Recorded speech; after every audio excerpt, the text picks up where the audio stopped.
Ya, pemirsa, ketegangan Amerika Serikat dan Iran terus meningkat di tengah sikap Presiden Donald Trump yang dinilai maju mundur. Di satu sisi Amerika mengerahkan kekuatan militer, namun di sisi lain masih membuka peluang dialog. Dan untuk membaca arah kebijakan Washington dan risiko ke depan, kita akan berbincang dengan Dr. Muhammad Soleh Basyari, Direktur Eksekutif Center for Strategic Islamic and International Studies atau CSIIS Jakarta. Halo, selamat malam. Gus Soleh ya, biasa disapa ya. Selamat malam, Bulan. Gimana, sehat? Sehat, Gus. Baik, Gus Soleh, terima kasih sudah mau berbincang dengan Berita Nasional Malam. Langsung saja, Gus Soleh nih. Dalam tulisannya yang aku sempat baca nih, Gus Soleh nih, tentang tulisan Gus mengenai Trump yang digambarkan geram nih, namun juga gentar menghadapi Iran. Secara sederhana, Gus, sebenarnya apa sih yang membuat Amerika saat ini terlihat tidak percaya diri untuk melangkah lebih jauh? Atau malah justru kayaknya sekarang jadi lebih selangkah lebih maju ya, Gus ya? Iya, Trump dalam hal ini atau Amerika secara umum memang tampak maju mundur.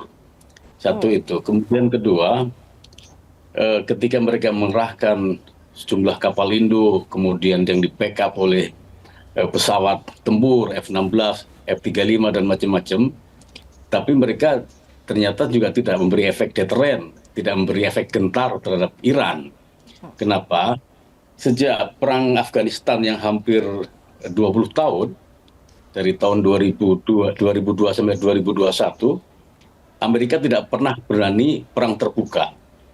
Amerika dalam konteks belakangan ini seperti kasus Venezuela itu tidak perang terbuka. Jadi dia mengerahkan kapal perang, pesawat tempur, kemudian ribuan pasukan, mengepung, menggertak, kemudian dia memasang satu dua agen-agennya baik di militer ataupun di pemerintahan. Kemudian ketika semuanya rapi, operasi itu tidak berlangsung 1-2 hari atau 1-2 minggu atau bahkan bulanan tahunan, cukup 1-2 jam.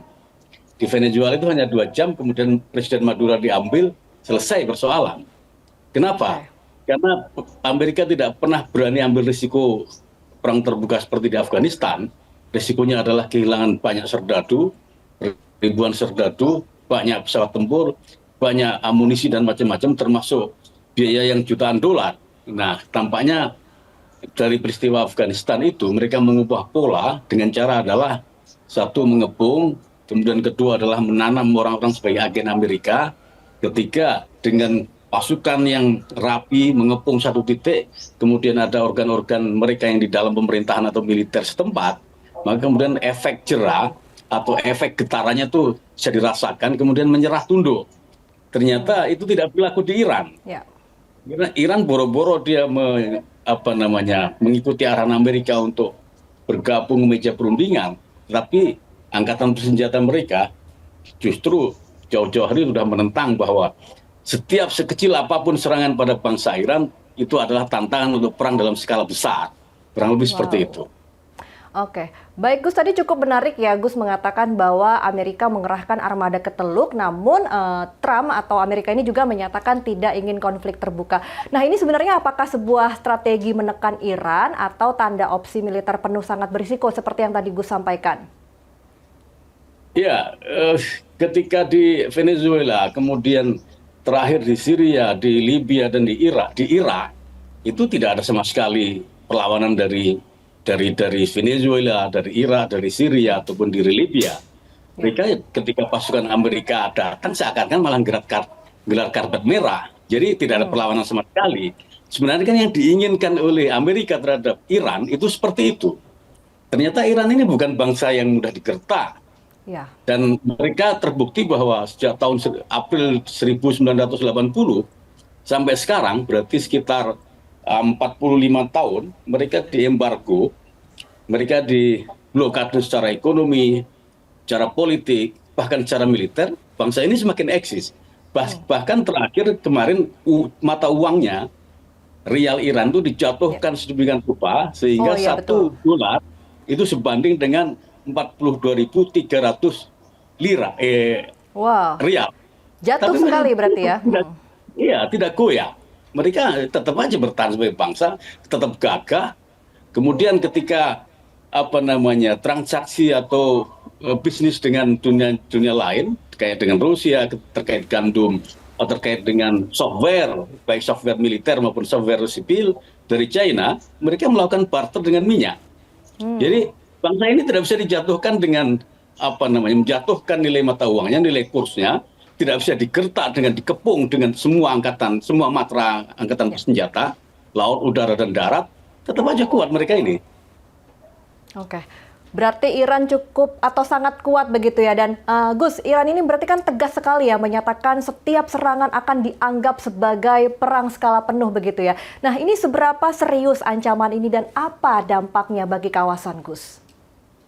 Ya, konfidensi Iran yang dinyatakan oleh otoritas militer tertingginya bahwa mereka semua serangan pada Iran adalah deklarasi perang dalam skala penuh, itu artinya mereka telah berhitung berapa besar risiko yang seberapa besar menang kalahnya, satu itu. Kemudian yang kedua, siapa saja yang terlibat di situ.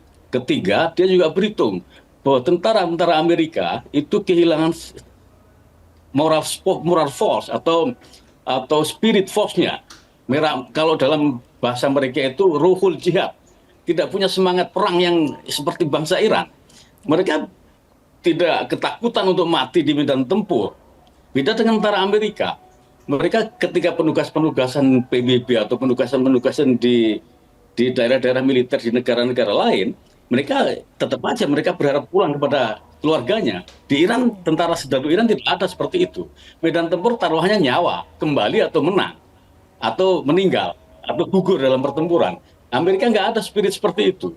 Maka kemudian keberanian Iran untuk menghitung itu semua, di samping faktor-faktor ruhul jihad, spirit bertarung, itu juga di backup secara nggak langsung oleh China dan Rusia. Nah, tampaknya Amerika juga berhitung ke situ. Sementara jauh-jauh hari negara-negara yang sekitar Iran kayak Saudi, Emirat Arab, Jordan, kemudian Turki, Irak dan semacamnya telah jauh-jauh hari mengatakan, termasuk Muhammad bin Salman ketika ditelepon oleh Presiden Iran, bahwa dia mengatakan lan tasmah al-hukumah bi ayyi majal min majalis siyas min majali askariyah. Saya tidak memperkenankan bumi dan udara Saudi ini untuk semua aktivitas kemiliteran termasuk ketika terkait Iran. Ya. Wow. Sangat luar biasa berarti ya. Nah, lalu kemudian dalam perkembangan terbaru ya, Gus, ini Trump menyebut kekuatan armada Amerika Serikat lebih besar dari operasi sebelumnya. Namun rencana itu tidak dibagikan ke Sekutu Teluk. Sebenarnya apa makna politik dan keamanan dari sikap Trump ini, Gus? Ya, saya melihat bahwa di situ Trump gentar. Gentar dalam arti bahwa Iran ini tidak bisa digertak begitu saja, seperti Venezuela, seperti Irak, atau seperti Syria dan Libya. Dia tetap aja kokoh, berdiri dengan keyakinannya. Kalau nggak ada perang ya kita perangi, kan gitu. Itu satu. Kemudian yang kedua, dia juga berhitung, penasihat militer Trump telah menyampaikan informasi bahwa mobilisasi pasukan, konsolidasi pasukan baik dari Iran dan juga sekutu-sekutunya, termasuk proksi-proksinya, tidak hanya Rusia dan China, tapi juga di Yaman, Al-Houthi, kemudian di Hezbollah di Lebanon dan di Syria, mereka juga dalam kondisi siaga untuk menghadapi sewaktu-waktu bahwa tombol itu dipencet. Maka sementara di sisi lain, Amerika tidak bisa menjadikan Saudi sebagai basis operasi, atau Irak sebagai basis operasi, atau Yordan, atau bahkan Oman, atau bahkan sekutu dekatnya adalah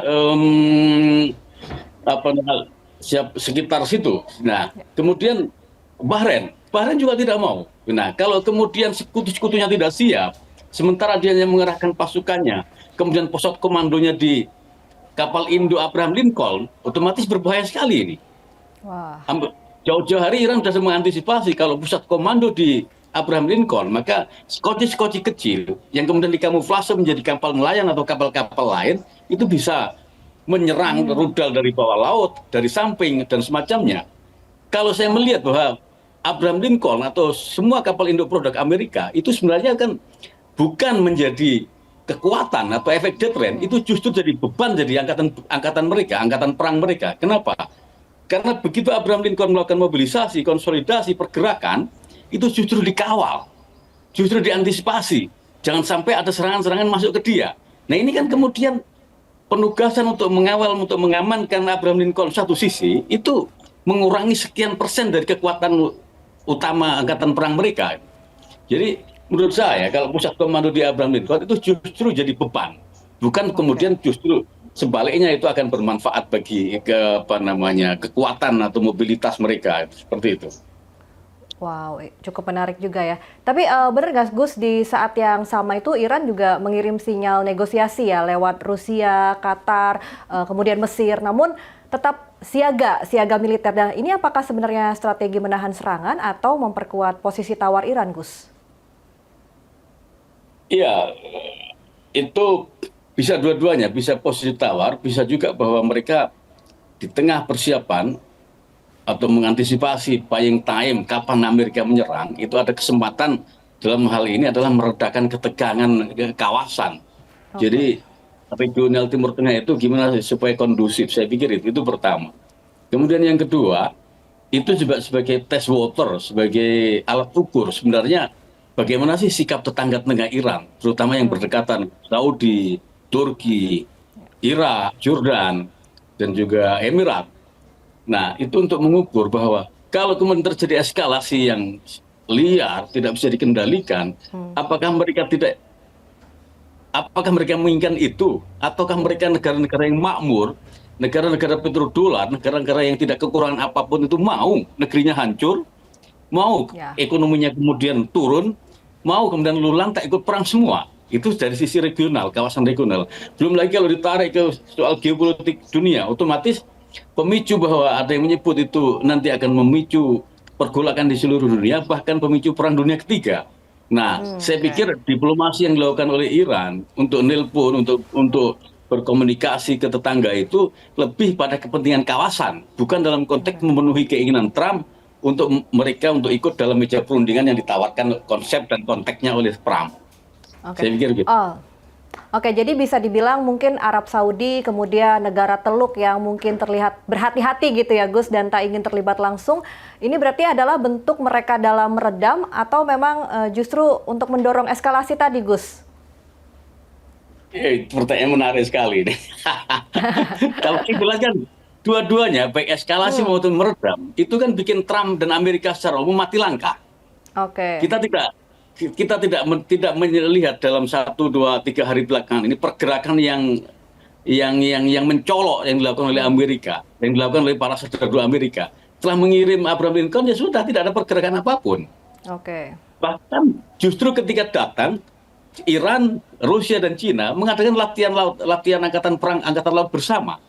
Dan lokasinya itu di seputaran kapal Indo itu. Kemudian demi merespon itu, Amerika menyebut bahwa ya kita minta Iran untuk menjaga kondusif teritorial karena ini adalah perairan internasional supaya tidak mengganggu kapal-kapal dagang dan semacamnya itu. Ini kan statement standar. Nah, sebenarnya kan begitu Amerika tidak segera memencet pelatuknya, itu artinya sebenarnya kalah.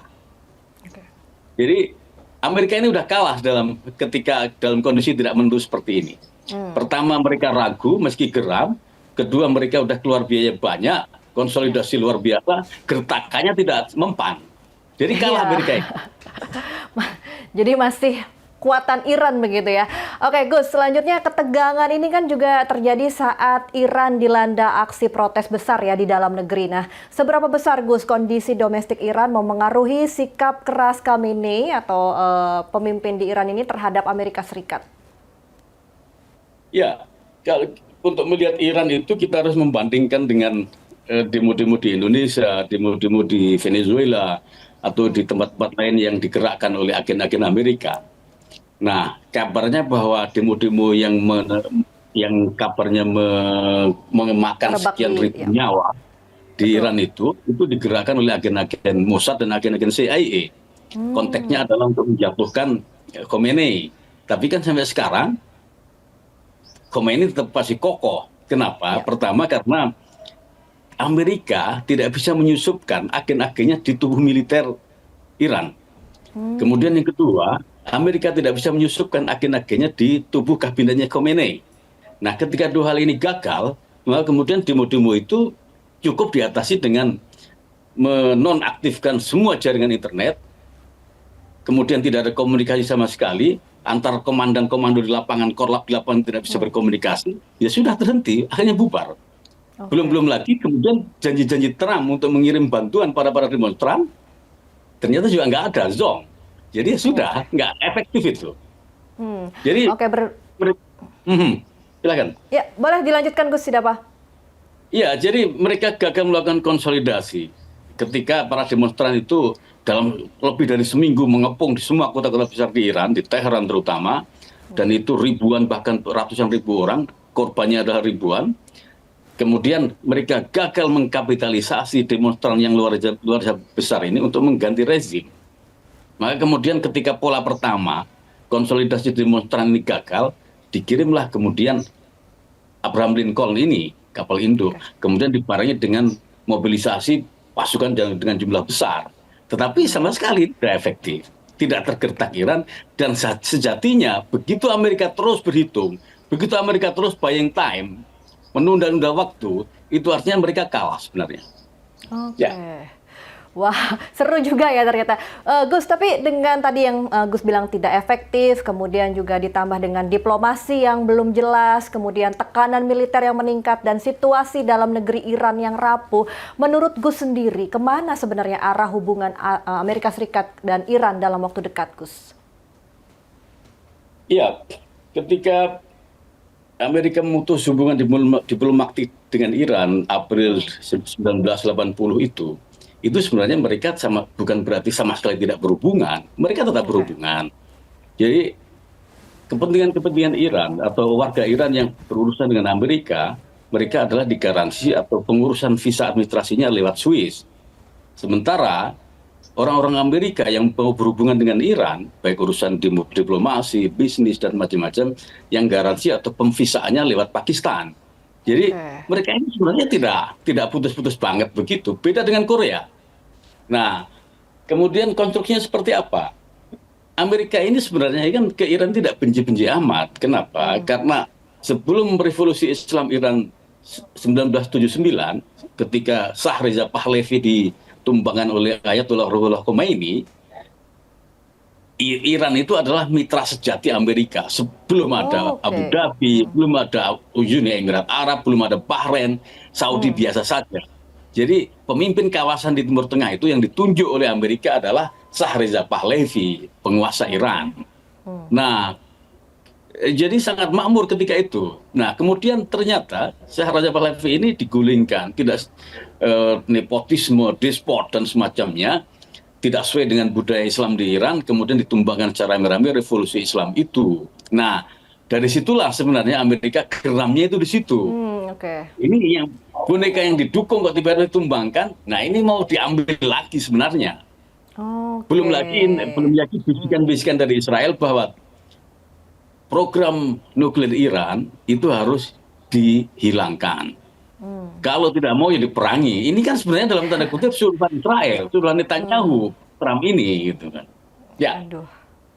Oke, Trump memang sangat menarik ya, Gus. Oke, Gus, mungkin terakhir ya, Gus, mengenai Indonesia sendiri ya, Gus, sebagai negara non-blok saat ini dinilai masih berada di jalur aman, namun tetap waspada tentunya terhadap konflik Iran dan Amerika. Menurut Gus sendiri, sikap seperti apa yang paling tepat ditempuh Indonesia agar tetap melindungi warga negara Indonesia dan tentunya menjaga posisi diplomasi luar negeri?